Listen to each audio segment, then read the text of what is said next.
किसी नगर में एक साहूकार और उसकी पत्नी रहते थे, जिनके कोई संतान नहीं थी। इस कारण वे दोनों अत्यंत दुखी रहते थे। एक दिन साहूकार सुबह घर से बाहर निकला तो सामने से एक किसान खेत में दाना डालने जा रहा था। लेकिन साहूकार को देखते ही वह लौट गया और बोला कि आज अच्छा शगुन नहीं हुआ, पता नहीं दिन कैसा बीतेगा। यह सुनकर साहूकार उदास मन से घर लौट आया और सारी बात अपनी पत्नी को बताई। तब साहूकारनी ने कहा कि आज आंगन में एक चिड़िया आई थी और यह कहकर उड़ गई कि इस घर में बच्चा ही नहीं है, दाना कहां से मिलेगा। यह सुनकर साहूकार बहुत क्रोधित और दुखी हुआ।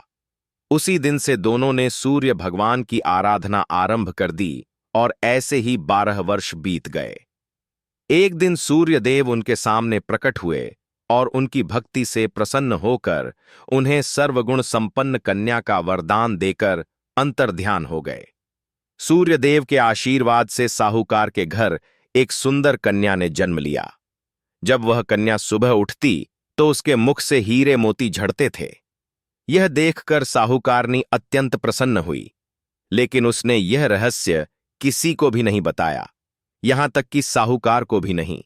समय के साथ कन्या बड़ी हुई और वह भी अपने माता पिता की तरह सूर्य देव की पूजा करने लगी।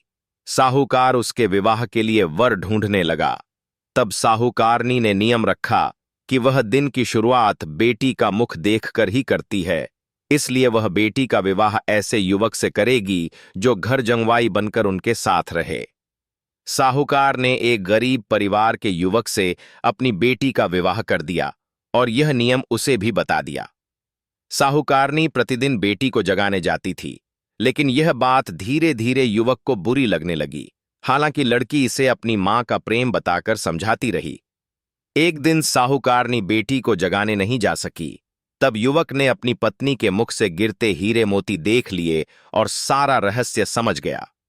उधर जब साहूकारनी वहां पहुंची तो बेटी को पहले से जागा देखकर समझ गई कि सच सामने आ चुका है। लालच में आकर उसने अपने जंवाई की हत्या कर दी और उसका सिर काटकर अपने साथ ले गई।